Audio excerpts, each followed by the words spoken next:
Amen. Hey, this morning I want to talk to you about something that we've titled The Sound of a Psalm.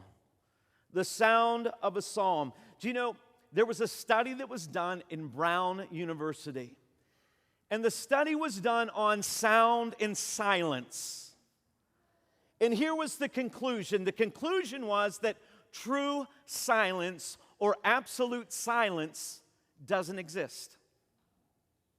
Even in the most silent of circumstances, you can actually hear air molecules vibrating inside your ears.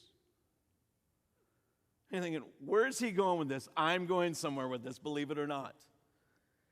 Because today you may be here and you may think that living with complete silence for a couple hours, amen, a couple days, a couple weeks, you may think that it would be total bliss. I want you to think again. Because there is a place known as the quietest place on earth. Did you know that? And it's in an anechoic chamber at Orfield Laboratories in Minnesota. People actually pay up to $200 to go into this chamber to experience some quiet. The space is so quiet that the longest anybody has been able to bear it was only 45 minutes. That's it. That's it. Why do I say that? I say that because the vibration of sound is important. Sound is important in Scripture. The word sing, song, singing appears in Scripture 400 times, and at least 50 of those are a command for each and every one of us to sing. There are over 1,150 verses in the Bible that are related to music, to instruments. I will say it again, sound is important. But as I said last week, this one-liner just kept coming back to my mind and my heart. Not only is sound important, but sound is spiritual. Sound is spiritual. In Scripture, we read of the sound of a trumpet, the sound of singing, the sound of your words, the sound of a great shout, the sound of marching, the sound of an abundance of rain, the sound of the flute, the sound of your cry, the sound of wings, the sound of stringed instruments, the sound of a mighty rushing wind. Amen? And that really got me thinking. So put your thinking cap on with me right now. Since sound is spiritual, don't you think that Satan, who is known as the prince and power of the air, don't you think that he would love to silence your sound? He would love to silence your sound. He would love to silence the sound of God's church. So if you have your Bibles today, I want you to turn to Psalm 98, and I want to read to you another sound that is found in Scripture. In Psalm 98, beginning in verse 1, here's what the Bible says. The Bible says, "Oh, sing to the Lord a new song." Now listen, that's not a suggestion. What is that? It's a command. Sing to the Lord a new song. Why? For He has done marvelous things. Can anyone right now just give an off key? Hallelujah. God has done marvelous things in your life. Amen. For He has done marvelous things. His right hand and His holy arm have gained Him the victory. The Lord has made known His salvation.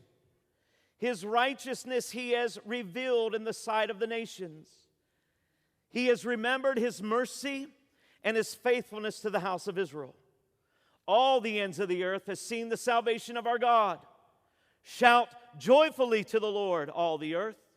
Break forth in song, rejoice, and sing praises.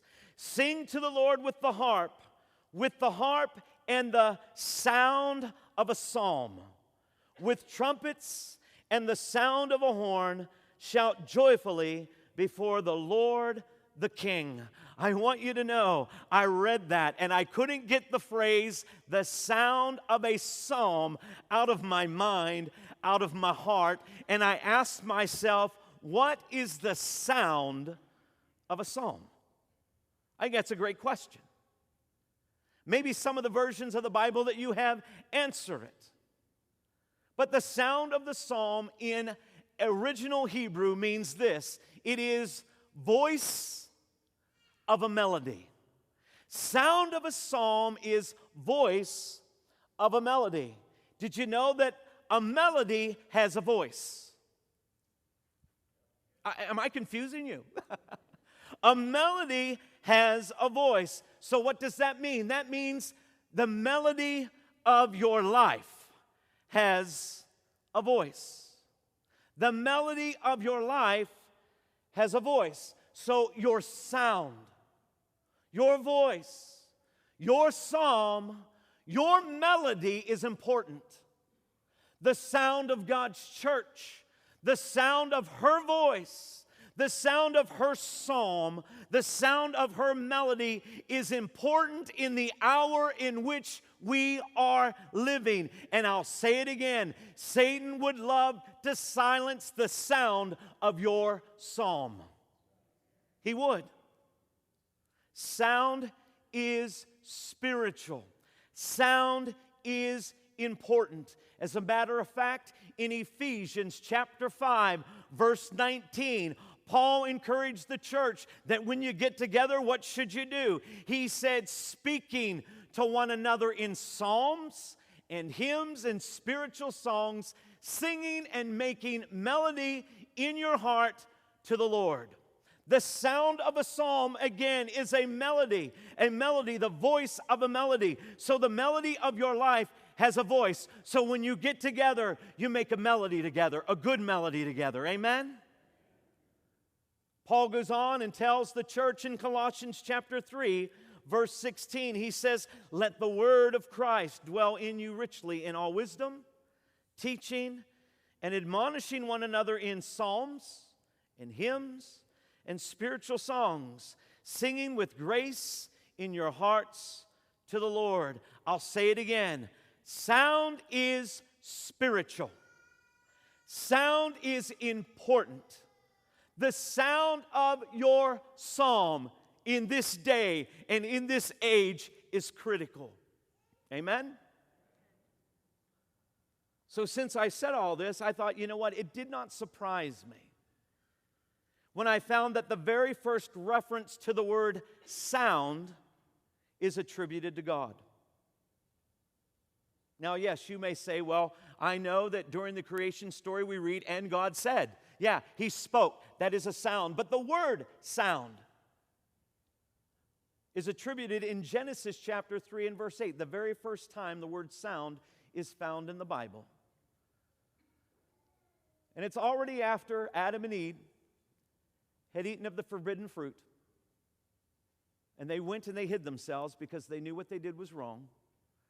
And in Genesis chapter 3, verse 8, the Bible says, and they heard the sound of the Lord God walking in the garden in the cool of the day. Now hear that again. And they heard the sound of the Lord God walking in the garden in the cool of the day. That word sound means voice. They heard the voice of God walking. I don't know about you. If I'd done something wrong and I heard the voice of God, I think I'd hide too. But it was the voice of God. You could say that it was a gentle voice, a loving voice. You could say that that voice had a melody. The Bible goes on to let us know, too, that the very last time that we read the word sound in Scripture is describing a glorious scene that's found in heaven. In Revelation chapter 19, verse 6, the Bible says, John said, and I heard, as it were, the voice of a great multitude, as the sound of many waters, and the sound of mighty thunderings, saying, Hallelujah! For the Lord God omnipotent reigns. Don't you think that was a beautiful sound? Don't you think that was a beautiful melody? Don't you think that that could be considered the sound of a psalm? Yes, yes. Sound is spiritual. Sound is important. Lift up your sound of a psalm. Give your melody a voice. Amen.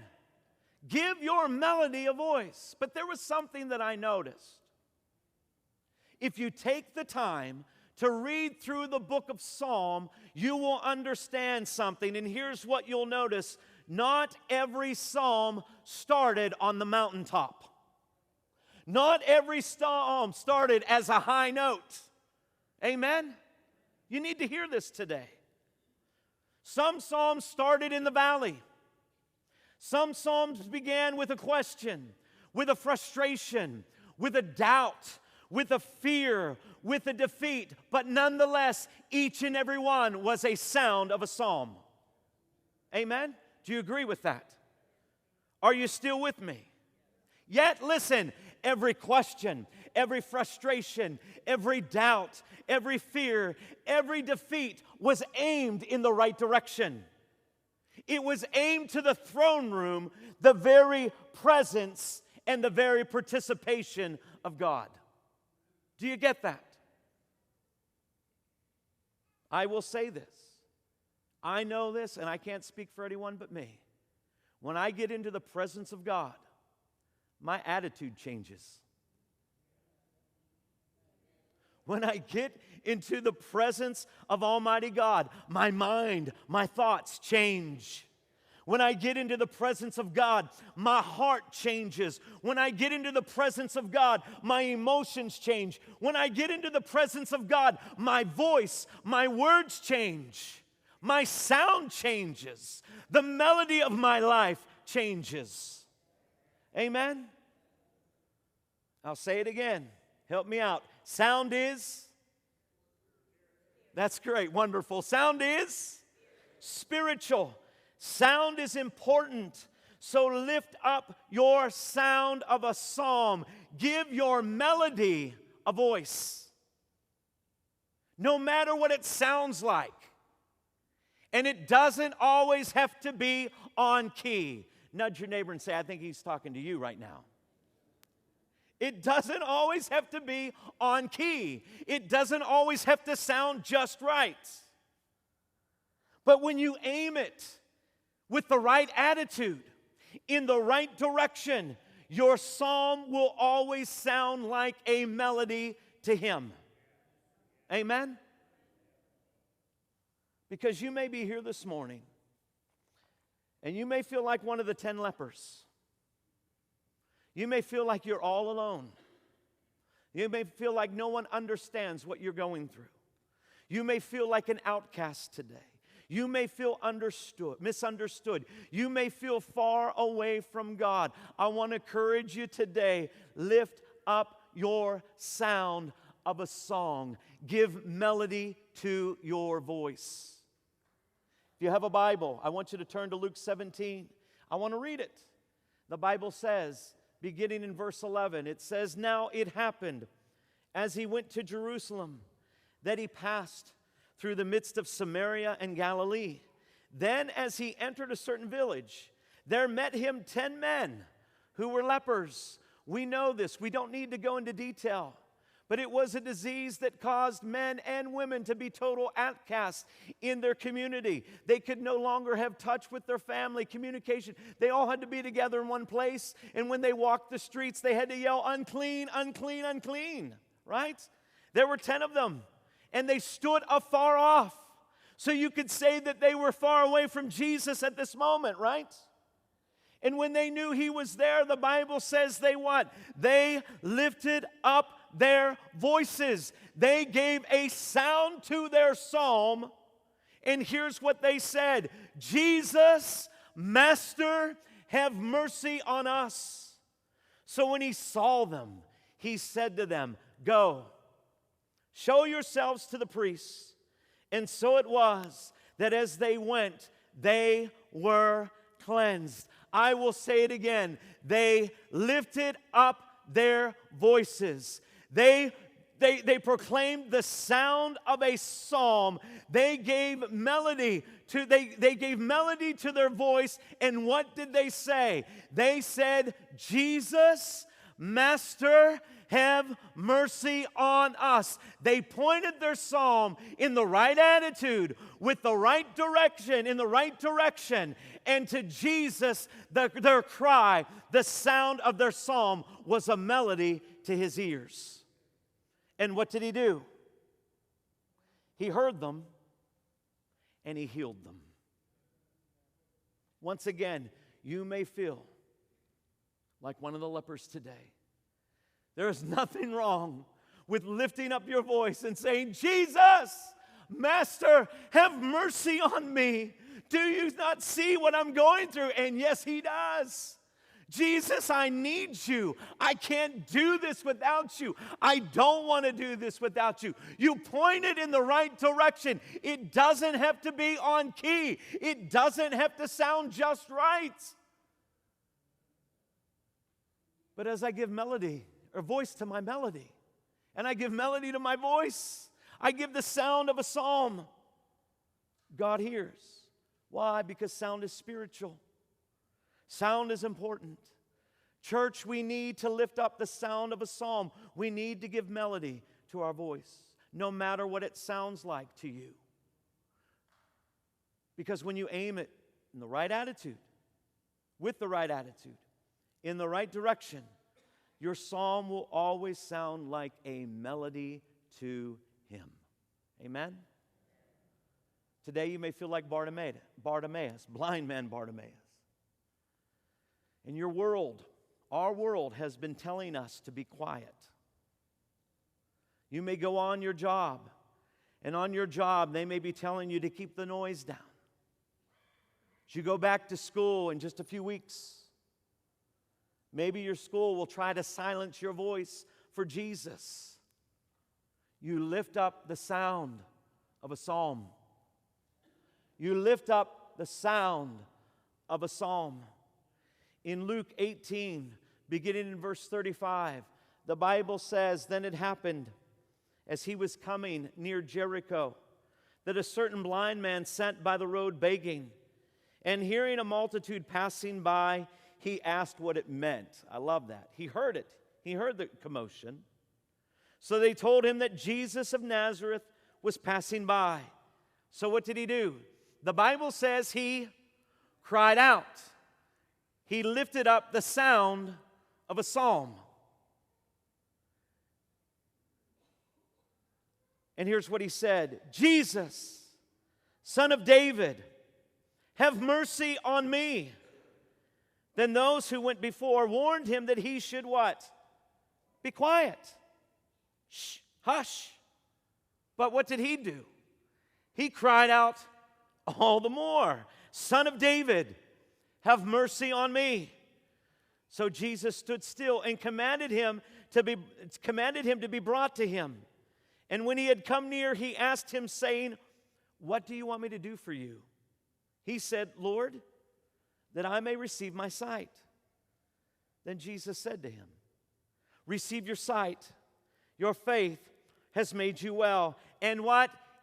Immediately. Everyone say immediately. And immediately he received his sight and followed him, glorifying God. And all the people, when they saw it, gave praise to God. The sound of his psalm was pointed in the right direction. And he cried out. And what did he say? He said, "Jesus, Son of David, have mercy on me." And did you notice when he lifted up the sound of his psalm, there were people around him who told him to silence his voice, but he knew Jesus was around. He knew that something would happen in the presence of Almighty God. And so he began to lift up the sound of his psalm all the more. And he said, what? Son of David, have mercy on me. And immediately after he told Jesus what he wanted, what he desired, he was healed immediately. I've come by to tell you here today that no matter what you're going through in life,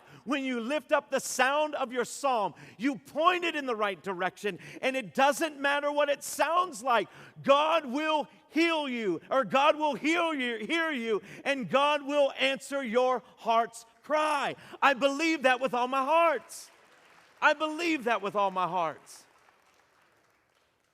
Do you know that once God heard the sound of his psalm, Bartimaeus' life was changed forever?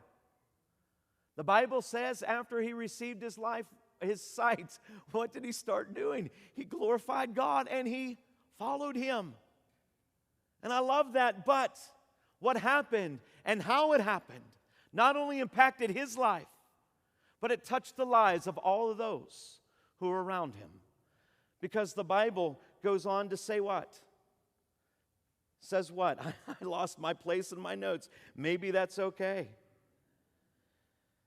And all the people, when they saw it, they not only saw it, they heard it too.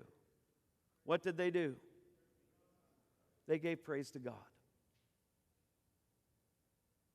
There is a lost world outside these walls. There's a lot of crazy stuff going on. And the enemy of your soul, the enemy of my soul, the enemy of God's church would love to silence our sound. The enemy of our soul, the enemy of the church, would love for us just to go with the flow of what the world's saying. But we need to lift up the sound of a song. We need to be able to give our melody a voice. Amen? Are you still with me? I thought about what we shared a few weeks ago when we talked about the Holy Spirit. You know, how Peter and John were questioned by the religious people about what had happened, about the lame man getting up and walking. And in Acts chapter 5, 28 and 29, this isn't in your notes, you might want to write it down though. Here's what the religious people said. Did we not strictly command you not to teach in this name? What was the name? Jesus, right? And look, you filled Jerusalem with your doctrine and intend to bring this man's blood on us. But Peter and the other apostles answered and said, we ought to obey God rather than men. We ought to obey God rather than men. We need to align our lives with the truth and the power of God's Word. If it's not in God's Word, it's not true. It's false. It's a lie, and don't believe it. Amen. Amen. I'm sorry, I didn't plan on saying, no, I'm not going to apologize. I didn't plan on saying that. Maybe someone needed to hear that today. Today, you may feel like Peter, and your life is beginning to sink. Lift up the sound of your psalm. In Matthew chapter 14, verse 30 through 33, we know the story. Jesus was seen walking on the water, and the disciples thought they saw a ghost. And Peter, the brazen, the bold one, said, if it's you, Lord, bid me to come out onto the water. She said, come on out. We know that Peter started walking on the water. And in verse 30, the Bible says, but when he saw that the wind was boisterous, he was afraid. Now, I want to stop right there. Because right now, maybe in your life, the wind, the storm in your life may seem boisterous. And you begin to look around, all around.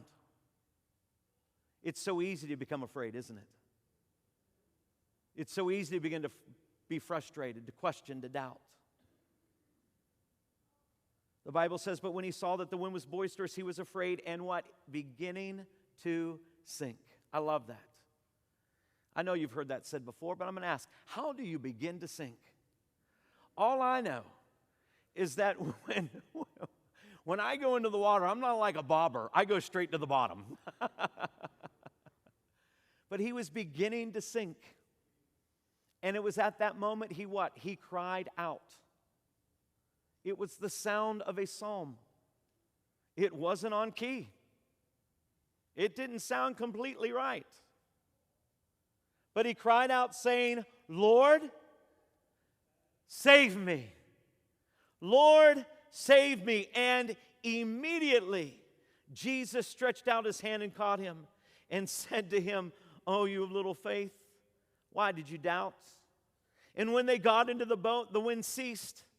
Then those who were in the boat came and worshiped him, saying, Truly you are the Son of God. The sound of Peter's psalm was pointed in the right direction. Lord, save me. Lord, save me. He didn't turn back to the boat and say, Hey guys, throw me a lifeline here. Throw me a preserver. No, Lord, you save me. Lord, it's you who I know who can save me. What did Jesus do? Jesus heard his voice as Peter was beginning to sink. He heard the sound of Peter's psalm and caught him. Peter was saved, and we know that Peter's life had been changed forever and ever and ever, and it impacted the lives of the other disciples who were on the boat. Because the Bible said, Then those who were in the boat came and worshiped him, saying, Truly, you are the Son of God. Sound is spiritual. Can I go off the printed page for a minute? I've kind of tried to change my life. And I'll share from my life. Because so often I've been accustomed to praying in my head. Does anyone know what I'm talking about? I just pray in my head. Now, there's nothing wrong with praying in your head. But I'll tell you what, many times when I pray in my head, I fall asleep praying in my head. Am I in the right church? You know what I'm talking about? I've tried to change things up a little bit in my life. Because sound is spiritual. So instead of thinking things in my head, do you know what I've been doing more often? Speaking it. Now, I will tell you this. My mother always said that my inside voice was just as loud or louder than my outside voice. But I tell you what, I think there's importance when we make a sound. Because sound is spiritual. You don't know how great it's been these past couple weeks walking, running, just saying, God, I love you. God, you are good. God, you are faithful. God, even when I've been faithless, you've been faithful to me. God, even when I've not been so good, you've been so good to me. And give voice to that. We need to give voice to that. And I'm going to say this, parents, grandparents, it's all right to give voice to that in front of your kids and grandkids. Because they need to hear that. They need to hear the truth of God's Word. Not only in church, but in our home. Don't mean to go meddling, but we do. Sound is spiritual. Sound is important. Lift up the sound of a psalm. Give your melody a voice, no matter what it sounds like. Not every psalm started on the mountaintop. Not every psalm started on a high note. Today you may be here today and your psalm may start out in the valley. Maybe starting out with some doubt, some worry, some fear. God, I don't know what to do next. God, what's going to happen next? I don't know. But when you aim that psalm in the right direction, it will always sound like a melody to Him. Amen? I love that we read 3 times in Psalm 107 that when God's children cried out to the Lord in their trouble, He delivered them out of their distresses. They cried out to the Lord in their trouble, and He delivered them out of their distresses. I want to go one step further because we are told in Psalm 34:17, the righteous cry out, and the Lord hears and delivers them out of a few of their troubles. Some of their troubles. 2 or 3 of their troubles. No, He delivers them out of all their troubles. You know what, can I say this? This was so funny last night. I'm going to share this last night. So I shared this scripture last night, and I did that. I said, and the Lord delivers them out of some of their troubles. And somebody yelled out, amen. No. No. The Lord delivers them out of all of their troubles. Someone needs to hear that today. The Lord will deliver you out of all your troubles. All you need to do is cry out to Him. Lift up the sound of a psalm, and He hears it. It will sound like a melody to Him, and He will respond and deliver you. Amen. Lift up the sound of a psalm. Give your melody a voice. One last thought, and I'm done, and all God's people said. Oh, amen. Today, everyone say today, right now, there is the sound of a psalm, and it's a voice of a melody that's singing over you today. Someone needs to hear this. Zephaniah chapter 3:17. Embrace this today. Grab this today. Hold on to this today. The Lord your God is in your midst. No matter what you're going through, He's in your midst. He's the mighty one, and He will save. What's He doing?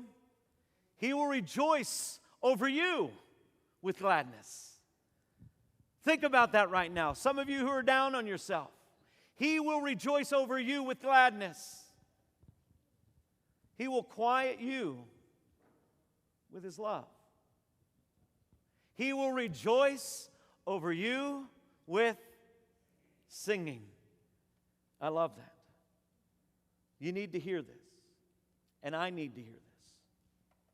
God is singing over you today. God is lifting up the sound of a psalm over you. Well, you may say, what does that mean that God is singing over me today? I'm glad you asked. In Hebrew, it means this, that God is actually singing the sound or the shouts or the songs of joy. Someone needs to hear that today. What's He doing right now? He's shouting joy over you. Why? Because you're His son, you're His daughter, and He loves you today. He's singing a song over you today because you're His son, you're His daughter, and He loves you today. He loves you so much and loves me so much that even when I was a sinner, He sent His Son, Jesus Christ, to shed His blood, to die on Calvary's cross, to save you and me from our sins, that we would be able then to have a relationship with God the Father, so that when eternity comes, we will not be separated with Him, but we will live with Him forever and ever and ever and ever. Amen. So, church, let's not be quiet. Let's not silence our voice. Let's lift up the sound of a psalm. No matter what it sounds like, it doesn't have to be on key. It doesn't have to sound just right, because when you aim it with the right attitude, in the right direction, no matter what it sounds like to you, it will always sound like the voice of a melody to Him. And when you call out to Him, He inclines His ear, He listens to you, and He will deliver you when you cry out to Him. I know that. I believe that. Am I in the right church this morning? If I am, someone shout, amen. If I'm in the right church today, someone right now needs to just lift up the sound of a psalm. Don't just sit there. Let's give God praise in the house today. Come on, church. Let's give God praise. Let's not just patty cake. Lift up your voice. Lift up your voice from your heart. You sing out to God right now. You shout out to God right now, because He is singing over you. He's shouting over you. Songs of joy, songs of gladness. Come on, church. Give God praise in the house today. Hallelujah. Thank you, Lord. We give you praise and adoration. Hallelujah. Thank you, Lord. Amen and amen. Hey, can we end differently than we did last night? Can we go back to that song, Lord, You Are Good? Can we go back to that? Is that okay? Go back to let's go back. You know what? Hey, let's end church just praising the Lord. Amen. Come on, let's end church praising the Lord. I don't know what you're going through, but He does. You know what? Let me just pull this up real quick. I feel like Dick Tracy. Those of you who are younger, you have no clue what I'm talking about. But you know what? Yesterday I was actually out here, and I spoke to my watch. And this was for me, and maybe this will encourage you, that even on my worst day, it's always best with Jesus. Even on my worst day, it's always best with Jesus. So I'm going to lift up the sound of a psalm. I'm going to praise His name. It may not be on key. It may not always sound right, but you know what I'm going to do? I'm going to point it in the right direction. I'm going to point it into the presence of Almighty God, because I need His participation in my life. Can I hear an amen? Come on, church. Let's put our 10 stringed instruments together. Come on, put those hands together.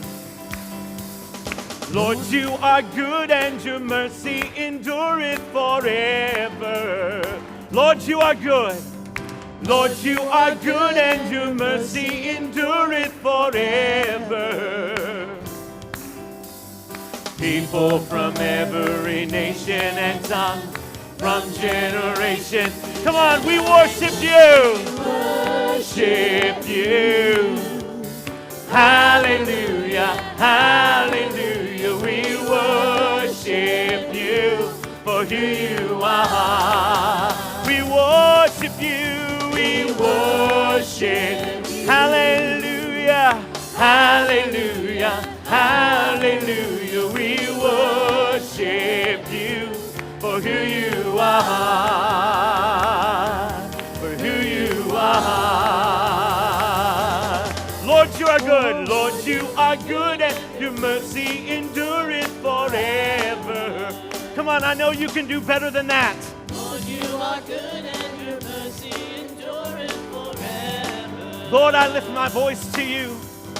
People from every mercy endureth forever.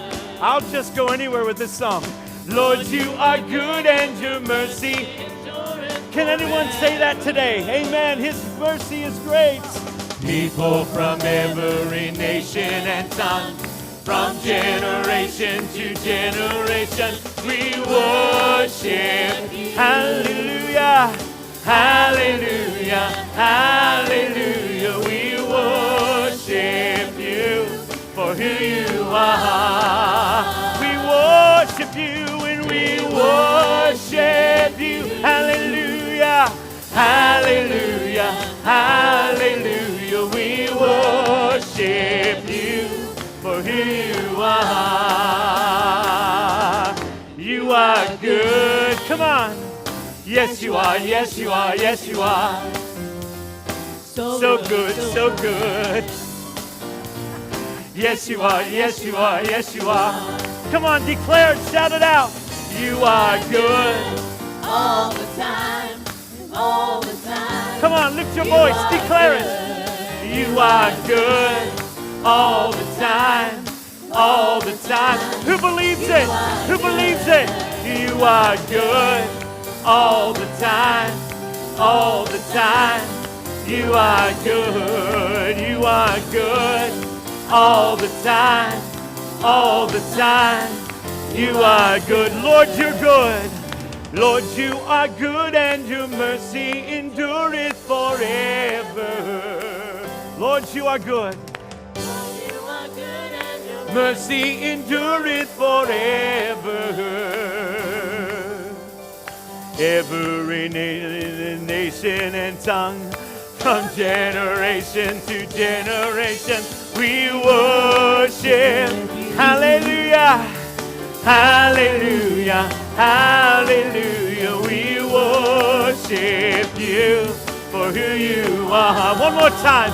We worship you and we worship. Hallelujah, hallelujah, hallelujah. We worship you for who you are, for who you are, for who you are, for who you are, for who you are. You are good. Lift up the sound of a psalm in the house today. Lift up the sound of praise. Lift up your melody to the Lord today. God, you are good. Hallelujah. Thank you, Jesus. Hallelujah. Thank you, Lord. Amen and amen. Has it been good to be in the house of the Lord this morning? Hallelujah. Thank you, Jesus. We want to open up the altar. We want to anoint you. We want to pray for you. We want to love on you. So if you're here today and you need a special touch from the Lord, we're going to continue our praise, our worship. We're going to open up this altar. But right now, I just want to speak a word of blessing upon each and every one of you today. And I declare, may the Lord bless you. May the Lord keep you. May the Lord cause His face to shine upon each and every single one of you. May the Lord lift up His countenance and give you and yours peace now and forevermore. Lord, today, we will lift up the sound of a song. Lord, it may not be on key. Lord, it may not sound just right, but God, we're going to point it in the right direction. We're going to point it into your presence because we need your participation. So we cry out, and you hear us, and you will deliver us out of all of our troubles. We thank you, God, for the power and promise of your word. Lord, blessings upon each family represented here. Give everyone a great week and bring us back together again. Lord, I ask and declare this in the name that is above all names, the name of Jesus Christ, our Savior and our Lord. And all God's people said, amen. One more time, let's give God praise in the house. Hallelujah. Hallelujah. We love you. We're praying for you. Thank you so much for being with us today. We're honored that you're part of our family. Have a great week, and we'll see you next time.